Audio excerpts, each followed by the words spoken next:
Hello, Pilgrims. Welcome to the first week of June. This is the Camino News Update. I'm Leigh Brennan, and I'm here with Johnnie Walker Santiago, and we are at Alameda Park this week. In today's show, we feature Alameda Park, a 46-acre oasis in the heart of Santiago. It's perfect for a visit when you need a quiet moment after arriving here. It is also home to the most iconic photo-taking spot, a panoramic view of the cathedral. You know, there's a lot of talk about the Camino being busy right now. It is busy. That's a fact. We will look at the numbers shortly, but some food for thought. Does that mean it has to impact your Camino? More about that later in the show. Today's show includes invitations to walk on two lesser known but super tranquil routes. One you may have never even heard of. Let's get to it. Santiago has been hopping in the past 2 weeks. Two major Catholic saint feast days were celebrated, Santa Rita and Corpus Christi. And there was also a major concert this weekend at Montegozo. All of these events brought more tourists into town. Pilgrim tip: before you determine your dates for walking, check the local and national and special event calendars for the areas you will be walking in and for your anticipated arrival in Santiago. Then you can determine if you think it will be too busy or just right for you. For anyone walking due to grief or heartache, I think a comforting bookend to your Camino could be to arrive during the Santa Rita's feast day on May 22nd, 2025. She's the patron saint of the hopeless and the heartbroken. Here we are in the Alameda Park, Leigh, and you can see the weather's beautiful. And today, thank goodness, there's a breeze because the temperatures in Santiago will go to 29 degrees. Will remain like that for the rest of the week, but with some rain coming next weekend, so pilgrims, be prepared. Now, looking at pilgrim numbers, they continue to go up and up and up. So far this year, 148,000 Compostelas have been issued here in Santiago. That's a 19% increase on last year.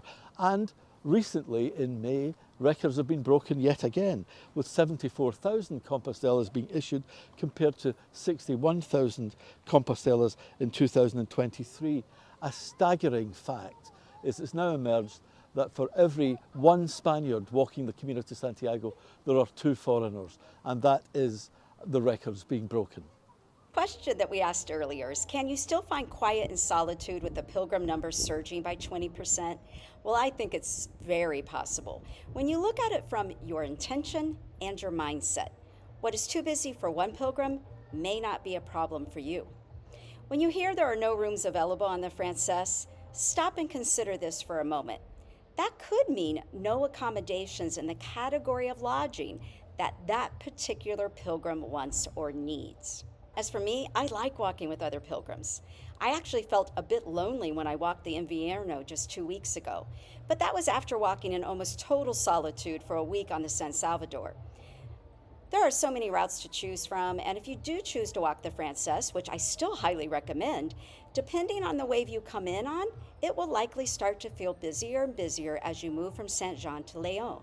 And I know, in fact, it will definitely be busy from Sarria to Santiago, as that's the most popular 100 kilometers being walked today. Now, for you returning pilgrims planning to walk on the Frances, here's a tip. If you want to miss some of the busier areas, consider hopping over to the San Salvador route when you arrive in León. It goes over to Oviedo. It is gorgeous. Or take the Samos variant out of Tria Castello for a short crowd break, or hop over to the Invierno when you reach Ponferrada. Remember, there are always options to avoid the busier times. You could walk off season, you could choose a less popular route.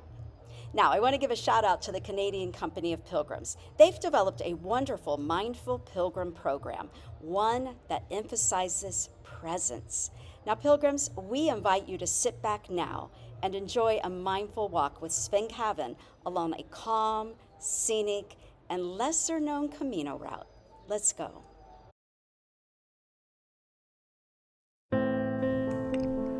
You're perfect. The green-bathed Basque country embraces him. The Camino Batzán kisses him awake while he sets foot on this ancient path, only to surrender himself hours later to the peace of the evening.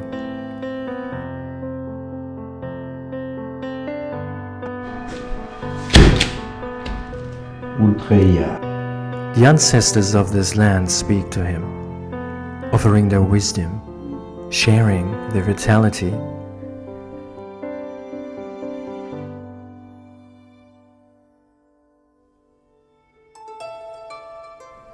Just because the world goes insane, celebrating its disconnection and worshipping the seemingly perfect, it does not mean, my friend, that you are not right.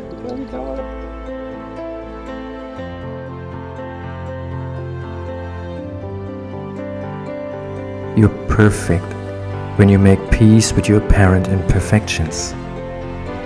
Dance with them, embrace them as a living snapshot, and paste them into your photo album.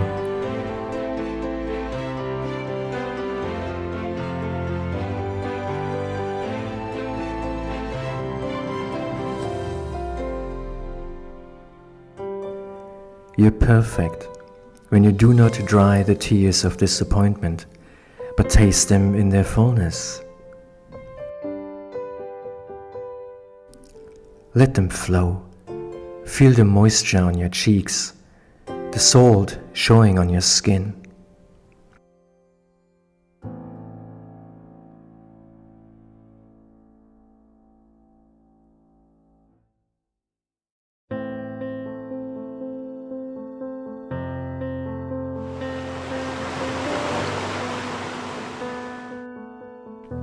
You are perfect when you bow to all that presents itself simply and seemingly steadfastly.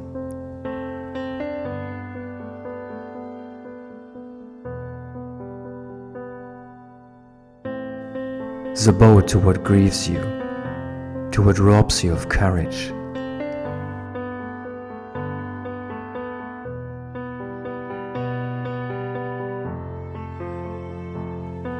Bow to the chase you followed, the striving for a better self growing up, or a better version of yourself.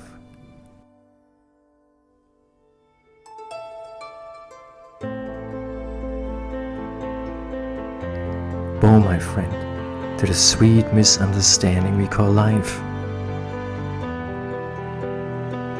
And you will realize how beautiful you are right now.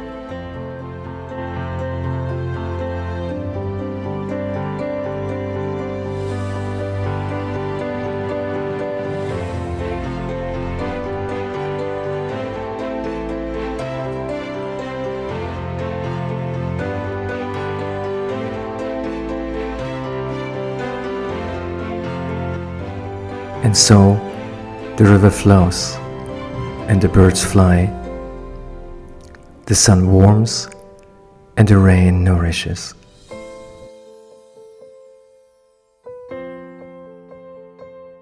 The pilgrim sets out westward, and because that is what he does, the day welcomes him benevolently.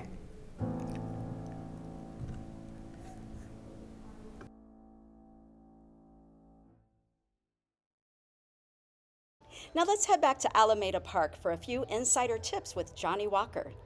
So the Alameda Park is the great park of very beautiful Santiago, and it's loaded with history. And I'd like to take you on a little tour and show you some of the features of the park. And I would encourage pilgrims, when they come to Santiago, take time to look around. Well, introducing you to the two Marias, an iconic statue in Santiago, but their names were Maria. This is Marusha and Coralia Fandinho. They came from a family deeply opposed to the Franco dictatorship, and because of that they were oppressed and punished. And as their way of demonstrating against the oppressive regime, they started dressing in flamboyant clothes and became well known and much loved throughout the city, and this is a monument to them. Here we are in the heart of the Alameda with the bandstand, the Victorian bandstand, and on the other side, the Bench of Whispers. Now the story goes that along the Alameda in the evening, Spanish couples, and they still do this, would go strolling arm in arm. But up here, in this level, the widows of Santiago used to walk and talk. And so this whispering bench was constructed.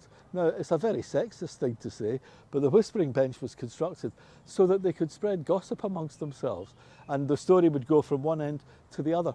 Leigh, you go over there, and I'll go over here, and I'll whisper some nice gossip, and you can see whether you hear it or not. So, Leigh, the word on the street is that Bill Bennett's film The Way, My Way, which is coming to Santiago for one showing on the 23rd of July, has been an outrageous success in Australia. This is the viewpoint of the Alameda, where you can see stretching out before you the new campus, the modern campus of the University of Santiago. In the old town there is the medieval campus, this is the new campus, and it's very beautiful and well worth visiting. And behind us here is the monument to Rosalía de Castro, a female writer, very famous and held with great regard and esteem in Galicia. We are thrilled to have Lindsay Teychenne back this week as he is now taking us along as he walks on a Camino path in France. Hi there, Lindsay here again. I'm on day 4 on the Le Puy Chemin de Saint-Jacques-de-Compostelle, or translated, Camino de Santiago de Compostela.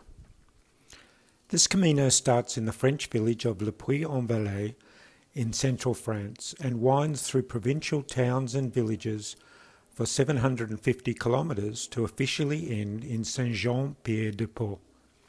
This route is also known as the Grand Randonnée 65, or simply GR65. The GR routes are a network of hiking trails throughout Europe. Many people you meet along the way regard themselves as hikers rather than pilgrims. And you won't see any yellow arrows. Walking on the GR65, you are guided by distinctive and plentiful red and white horizontal stripes. Nothing prepared me for the stunning beauty of this region of provincial France or the warmth of the local villages. The way is rich with mysterious and delicate forests, clear running streams and picturesque towns and hamlets. For a few days at least, I'm walking with my friend from the Primitivo last year, who is a native French speaker familiar with this route. As a result, it has been a gentle entry for me into the French culture and language. As France supports and encourages safe camping, for this Camino I've dusted off my faithful old tent to add a touch of adventure beyond my usual choice of public albergues. The perfect weather so far has made the whole experience very pleasant. Before long I'll be on my own and having to work out the subtleties of this unfamiliar language and country. Until next time, bon chemin. Just a reminder, the idea isn't to just be mindful and calm when you're walking in solitude on a Camino route.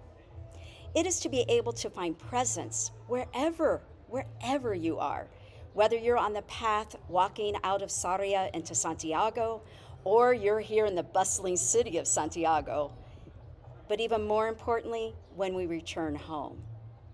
Local TV show Galicia Aquí was here this past Sunday in the plaza, and wow, was the entertainment great. Waving us out are just a few of the amazing pilgrims arriving this week from the UK, Australia, the US, and Portugal. Pilgrims, we hope to see you here soon too. And Camino!